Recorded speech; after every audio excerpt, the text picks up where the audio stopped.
सारा मूड जो gift Nifty बयां कर रहा है वो बढ़िया ग्लोब के संकेत है और कुछ नहीं। बहुत बढ़िया संकेत है।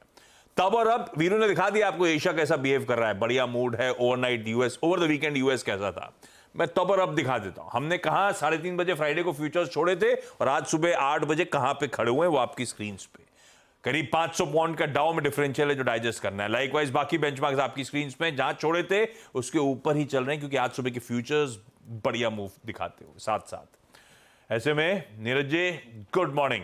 इस तरह का बढ़िया हैंडओवर, एक तो वो क्या था, पर्सनल कंजम्पशन एक्सपेंडिचर पीसी जो हमेशा बताते हैं कि फेड ज्यादा पैनी नजर रखता है, वो आंकड़े आने थे। उसके अलावा ऐसा कुछ हुआ कि इस तरह से ताबड़तोड़ तेजी, आज सुबह भी फ्यूचर्स चढ़े हुए हैं। नतीजे भी आ रहे हैं क्या? नतीजे तो आ ही रहे हैं, नतीजे लगातार आ रहे हैं उसमें, लेकिन नतीजे मिक्स हैं। ज़्यादातर कंपनियों में आप उसका रिएक्शन नहीं है, उसका रिएक्शन नहीं, ये रिएक्शन फेड का है। देखिए बहुत गिरा लास्ट वीक में, तो एक थोड़ा सा बाउंस बनता भी था, लेकिन वो बाउंस कंटिन्यू करेगा इस वीक फेड की बैठक की वजह से। बहुत उम्मीद जगा दी है। जो पीसी के नंबर आप बात करें वो भी 0.1% बढ़ा मंथ ऑन मंथ। मई में फ्लैट था, जून में 0.1% बढ़ा, लेकिन ट्रेजेक्ट्री नीचे की तरफ है। होप ये बिल्ट हो गई है अब कि मे बी सरप्राइज हो जाए।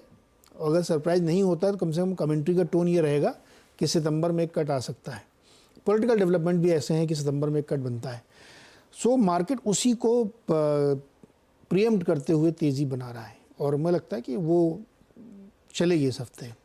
साथ ही क्रूड का सपोर्ट भी है, क्रूड नरम है, तो यूएस में इलेक्शन की वजह से पेट्रोल डीजल के प्राइसेस वहाँ पे भी कम होने चाहिए।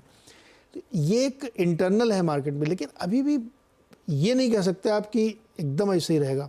हो सकता है कि आपको मंगल बुधवार को कुछ और तस्वीर देखने को मिले और अगर रेट कट आया उसी तो बहुत बड़ी तेजी यूएस में बनेगी, क्योंकि उसकी लाइक्लीहुड बन रही है ना, उसकी लाइक्लीहुड बन रही है। ईटीएफ ने ठीक है थोड़ा सा बेचा है आईटी के शेयर्स, तो उनका इसलिए बनता क्योंकि उन्होंने प्रॉफिट भी बहुत बनाया, डबल प्रॉफिट हो गया उनका अब तक, लेकिन अभी भी वो कोर पोजीशन नहीं छोड़ रहे हैं। जो क्लाइंट नोट रात में लोग इशू करते हैं अपने डेली बेसिस वाले, उसमें भी ये नहीं कहा जा रहा है कि आप बेच के निकल लो। वो सब उसी पे बिल्ड कर रहे हैं कि फेड आज नहीं तो सितंबर में करना ही करना है उसको। तो रेट कट का एक बार सिलसिला शुरू हो गया तो वो ट्रेंड चलेगा, फिर ऐसा नहीं चवन्नी काट के रुक गया, वो कटता ही रहेगा। अगले कम से कम 4-6 क्वार्टर तक कटेगा वो। तो अगर एक कटाई थर्सडे को मान ले सरप्राइज हो ही जाए, अगर सरप्राइज हो गई तो फिर रोके नहीं रुकेगा बाजार यूएस का, और फिर उसका इम्पैक्ट पूरी दुनिया बाजारों में पड़ेगा। जापान कुछ भी कर ले, मान लो थोड़ा सा सपोज कोई टिंकरिंग कर भी देता है, जापान की भी सेंट्रल बैंक की बैठक है, तो मुझे लगता है उसका बहुत ज़्यादा डर अभी नहीं है ग्लोबल मार्केट में। असली खेल तो अब फेड की तरफ से आना है। इंडिया में कोई ऐसा इवेंट अब बचा नहीं है जो मार्केट इम्पैक्टिंग हो। रिजल्ट अच्छे नहीं आ रहे हैं, ये बात सही है, लेकिन कहाँ फर्क पड़ रहा है। शुक्रवार को तो अच्छे जिनके नहीं आए वो भी बहुत चल रहे थे। तो इंडियन मार्केट रिजल्ट पर रिएक्ट नहीं कर रहा, इंडियन मार्केट लिक्विडिटी पर रिएक्ट कर रहा है, और फेड रेट कट करेगा तो लिक्विडिटी और आएगी। बिल्कुल ठीक है, कोई दिक्कत ही नहीं। और यूएस का रेट कट अपने लिए बहुत ज्यादा पॉजिटिव है। यूएस का रेट का मतलब यूएस की इकोनॉमी ठंडी पड़ रही है, जॉब मार्केट ठंडा पड़ रहा है, पर उससे क्या होगा, पैसा चैनलाइज होगा। पैसा फिर जाएगा कहाँ? जब यूएस में कमाने के लायक नहीं रहेगा तो आएगा अपने पास, या इधर ही आएगा। तो यूएस के लिए पता नहीं रेट कट कैसा रहे, लेकिन अपने लिए तो बहुत अच्छी खबर होगी। और फिर उसके बाद शायद अपने भी गवर्नर साहब या अपनी एमपीसी भी उस तरफ बढ़े। 8 तारीख को है अपनी एमपीसी है। अपने मार्केट में एफआईज अब सेलर नहीं है।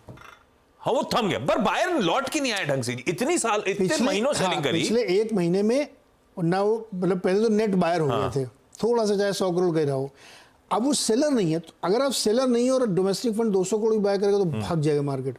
फ्राइडे को यही हो रहा था कि अब आप नेट देखोगे तो वो नेट सेलर बचे नहीं, तो मुझे लगता है इसलिए भी और तेजी बन रही है।